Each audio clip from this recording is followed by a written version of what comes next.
Boom, it's your boy Big Baby Miller straight out of Brooklyn. You're watching True School Sports. Tune in, motherfucker. Stiff and just not really athletic, and it didn't look good. It didn't look good. I mean, boxing, average boxing for, oh my God, yeah, but real boxing for that is gonna be like, it's like whatever. And then the stoppage on the other hand was like, okay, that's two X's right there. Yeah. So like I said before, I mean, he was winning the fight, but he wasn't winning like a shutout, like he's blowing out to come out. It wasn't dominant. No, it was not dominant. But like I said before, that's what happens when they give you a gold medal and you have a country behind you that's willing to put their jobs on the line to save you. You know. Absolutely. Who do you think like your style matches up better with, Wilder or Joshua? Better matchup? Yeah. I don't know. I've thought about it before. They're both difficult fights, hands down. But I know I have the style to be both of them. So I'm trying to say. I don't know. Whoever I get first, and we're gonna get him. Yeah. Listen. Eddie Hearn. Listen, man. He got me in shape. I'm a whoop AJ Buck. Are you gonna put him in there with Joshua? Are you gonna put him in there with Joshua?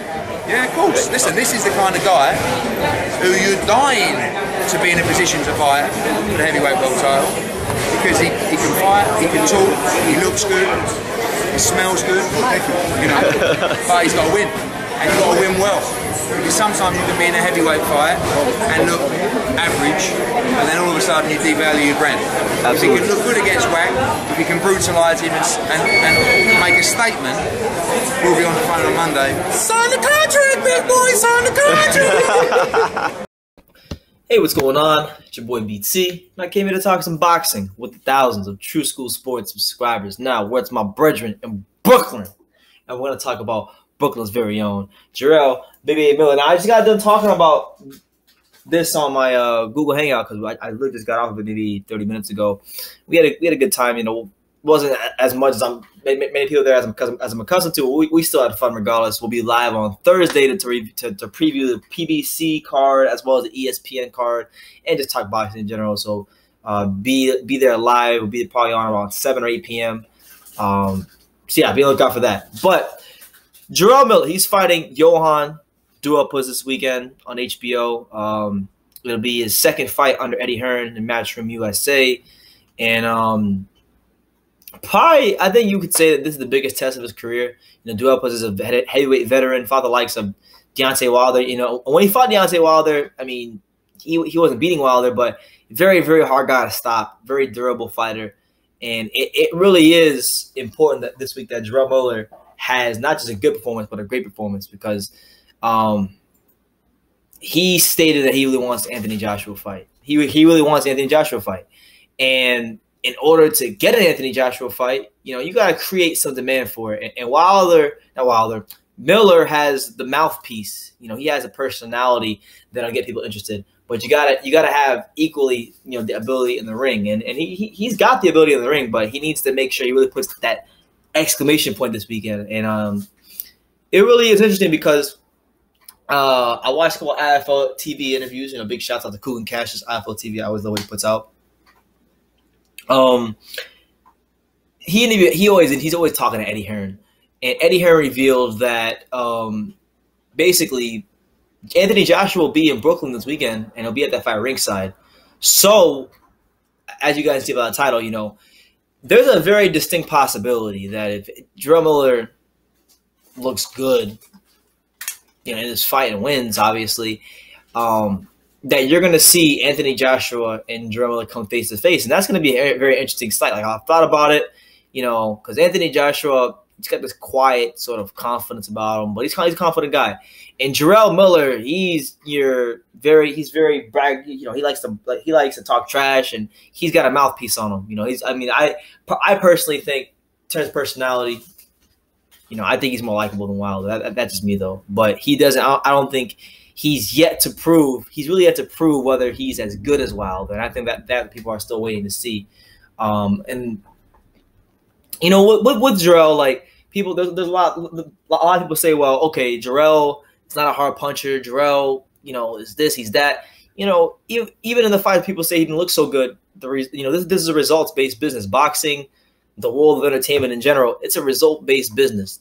And the result has been his last couple fights, fighting the likes of not the best heavyweights in the world, because there's only a handful of like those top heavyweights, but the top 25-ish type heavyweights, the Marion Swaks of the world, the Jarrell Washingtons. The results of those fights have been stoppage victories for Jarrell Miller, and he's an accumulation puncher. It was interesting. I saw I had this brought to my attention in my hangout by one of the people that was there. He pointed out to me that Jarrell Miller has never had an actual KO victory. He's had TKO victories, he's had referee stoppages, but never a KO victory. And honestly, I don't think that's really, I mean, obviously you want to get the KO victory, but I think that kind of just speaks to more of the kind of fighter he is. He's an accumulation puncher. You have your one punch knockout artists like Deontay Wilder, and then you have your accumulation punches like Jarrell Miller, guys like that. So, he's gonna have his hand full this week with the Johan Duapa. I think he's probably the best fighter he's ever fought. Really, I think it's safe to say because Fred Cassie, was it Marius Wack? Yeah, he's probably the best fighter he's ever fought. So it's a step up for him, and he needs to make sure he gets a sensational W to get the Joshua fight. And I'm honestly just looking forward to seeing if anything comes of Joshua and Miller meeting face to face, because I wanted to see that happen for quite some time, because Jarrell Miller has been popping a lot of junk in the media about Anthony Joshua, and it's a side note, but it interesting, kind of subplot. This is going to be Eddie Hearn's second show here in America. He had his first one back in November.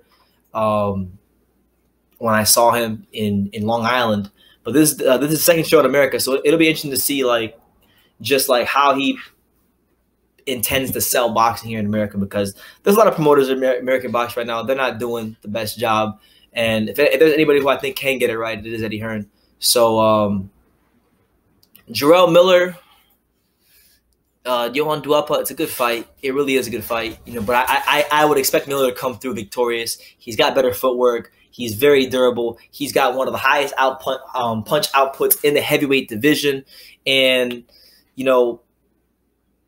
I'm looking to see some sort of maturity from Jarrell Miller. He's 29 years old, and I would say even though he's getting the stoppage victories and he's been getting W's, as he stepped into the competition, he hasn't really looked as good as he did against other guys. So I want to see him learn how to impose that size a little more.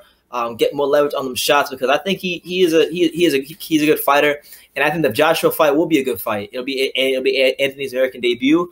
It was reported on Twitter by Michael Benson of Talksport.com, and he tweeted out, and I follow Michael Benson. I follow his page almost religiously. Dude's always tweeting out accurate stuff.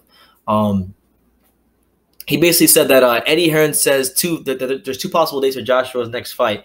Either Joshua's going to fight in August 25th at the Barclays Center, or September at Wembley Stadium. And, obviously the August 25th date will be for Jarrell Miller. So he told me in November it's Jarrell Miller's chance to make that kind of, to make the fight, create some demand for the fight, because you can have the mouthpiece, you can be able to talk, but you're going to be on HBO, you're going to be on a relatively notable show, and with the statement victory and maybe some post-fight antics, you're going to create some demand for this fight. And I'm looking forward to seeing how it all plays out. So let me know what you guys think. Do you guys think Jarrell Miller and Anthony Joshua will come face-to-face this weekend? I think it will happen. And I think once it does happen, it's going to be quite the sight to see. And it's Jarrell Miller's chance, because there's only – right now the heavyweight division is pretty much dominated by Anthony Joshua and Deontay Wilder. Tyson Fury's coming back, but he's been out the fold for a couple of years. Basically, Joshua and Wilder have the division right now in a Cobra clutch at the moment. So there's only a handful of guys you look at outside of those two, and who are going to get the opportunities to fight them, where you can say, okay, that guy can legitimately beat Wilder or Joshua. And guys, Povetkin is one of those guys. He's in negotiations, reportedly to fight Joshua. That might not happen because you never know in boxing. And then you look at Miller, who could probably give Wilder a good fight. They have history and might be fighting Joshua. So Wilder and Povetkin are two guys right now who are in prime position to crash the heavyweight party. And I'm looking forward to seeing how it all plays out this week at the Barclays Center. And just seeing if Jarrell Miller's made any improvements as a fighter. I just saw him last month. He was in good spirits. He seemed very confident about his situation. So we'll see how it all comes up. Let me know what you guys think in the comments down below about Anthony Joshua being a ringside for Jarrell this weekend at the Barclays Center. And will they come face to face this week? Will they come face to face this week? Let me know what you guys think in the comments down below. Take the time to subscribe. And like I say in every video, you can love me or you can hate me, but I'm just getting from genius. Until next time, take care, guys. Boom, it's your boy Big Baby Miller straight out of Brooklyn. You're watching True School Sports. Tune in, motherfucker.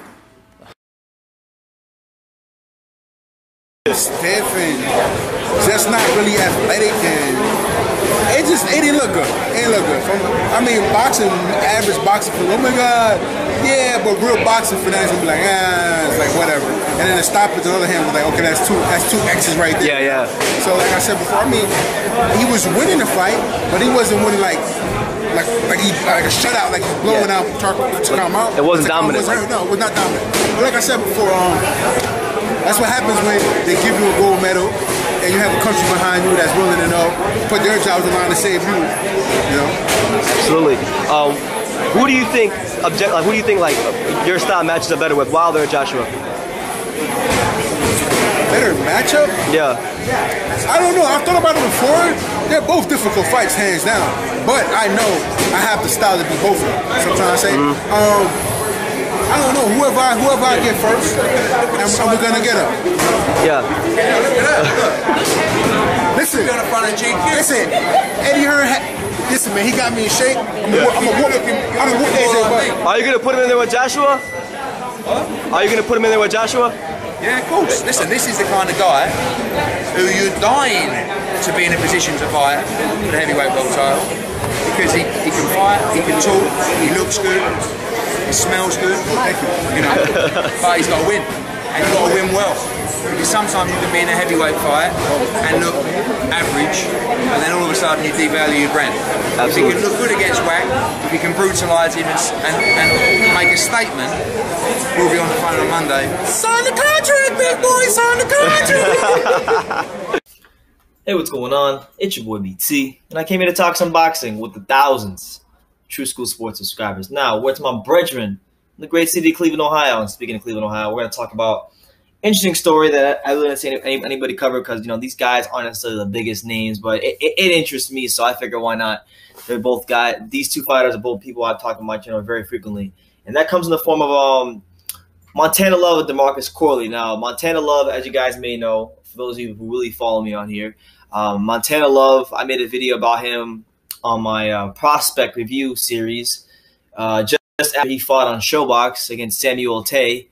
And he took that fight on short notice. I believe he had dropped from 140, from 147 down to 140, and he took the fight on short notice. It was his first TV fight, and he got the W. And he looked really, really good. Didn't necessarily overwhelm Tay, but pretty much controlled the majority of the rounds, and looked good all circumstances considering. Got a fairly easy W. So. Now, Montana Love, coming off the heels of that, he had a stay busy fight since then, and he won by stoppage against a kind of just a regular random opponent. But now it's been reported on, it hasn't been reported anywhere, but it's been reported between both fighters, between Montana Love and DeMarcus Corley, that they're going to be fighting each other. Now, this is going to be DeMarcus Corley's second or third fight this year already. Dude is really, really active. As you guys may remember, I did make the video about DeMarcus Corley fighting Hank Lundy.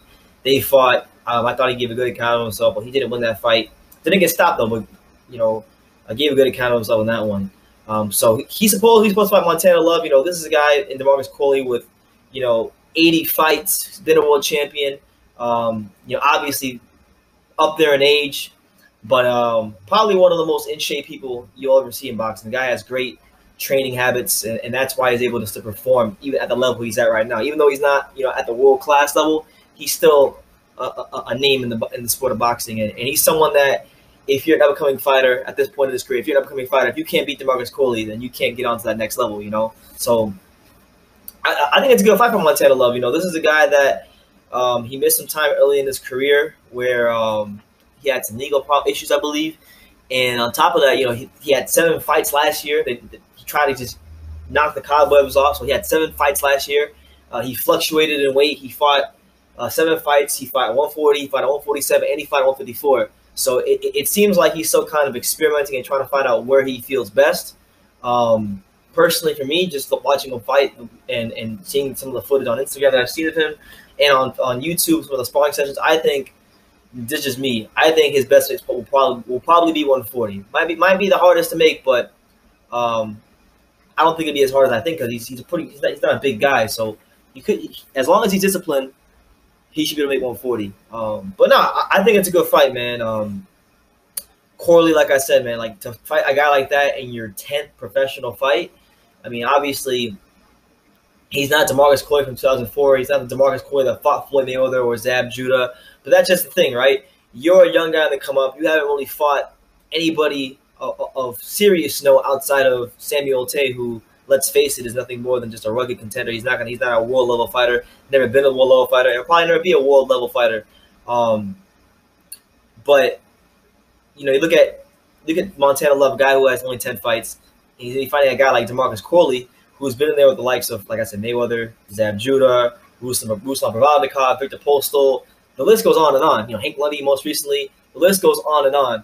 And the crazy thing about all this is he's going to fight Montana Love, and as you guys saw in the clip before the video started, he referred to Montana Love as a tune-up. So obviously he's taking this fight because he thinks he can win it, because he's calling Montana Love a tune-up, and Montana Love is, DeMarcus Corley is already scheduled to fight Vivian Harris on, I think it's July 21st. So they're going to have a rematch, because apparently they fought last year, and Corley got a decision in that fight. So he's really looking at this as a tune-up for that fight, you know. So I look forward to see what happens, man. I think, you know, my thing with Montana Love is, you know, I saw a lot of good things in that Samuel Tay fight. I saw a lot of good things, but like I said, there were some weaknesses that I don't feel that Samuel Tay could fully test Montana Love with. You know, he had some success cutting distance, getting on the inside, working that body, but he wasn't able to keep him there, you know. So it's different when you fight a guy like DeMarcus Corley, who's been in 80 fights, been a world champion, knows what it's like to fight the best. You know, he gave Floyd Mayweather one of his best fights ever, and he knows what it takes to win. He knows what it takes to compete on that level. And I have no doubt about it that there will be spots in that fight, whenever it happens, that he will test Montana Love on the inside. And that's really what I want to see, because that was the only glaring deficiency I saw in him on that night against Samuel Tay. So I'm looking forward to – I mean, I don't know if this fight probably won't even be on TV, to be honest with you guys, because DeMarcus Corley hasn't been on TV in forever. And Montana Love just had his first TV fight. So it's not going to happen like on PZT most likely, but I'm sure some footage will come out of it. Regardless of the fact, I would like to see footage of it. If it is on TV, you know, put it on TV. See, a lot of you guys say, like, oh, DeMarcus Corley's old, he's garbage, he's this, he's that. I like watching him fight. You know, I still think he's a good fighter. You know, I watched the fight against Hank Lundy. He lost the fight, but, you know, he had a good account of himself. He's still a fun fighter to watch. He's still, you know, worth watching, you know. And at 43 years old, I think that's an accomplishment within itself. So we'll see, man. Montana Love, DeMarcus Chop Corley. The date is May 5th, according to both of them. I actually, you know what, before I leave you guys, I'll tell you, because Montana Love actually said something on Instagram about this. He said, I quote, he said, May 5th, I will be fighting a seasoned 4-time world champion. He has 80 fights and I only have 10. Guys, my position wouldn't need to take a fight like this, but we want all the smoke. He's been in there with the best of them, from Floyd Mayweather to Zab Judah. And come watch me in Johnston, Pennsylvania. So if you're in the Pennsylvania area, go check it out. Should be a good fight. So let me know what you guys think. The Montana Love, young prospect, on his way up, fighting the old but very experienced and still, you know, crafty veteran DeMarcus Corley, May 5th in Pennsylvania. Let me know what you guys think in the comments down below. Take the time to subscribe. Like I say in every gosh darn video, you can love me or you can hate me, but I'm just giving Daniel. So until next time, take care, guys.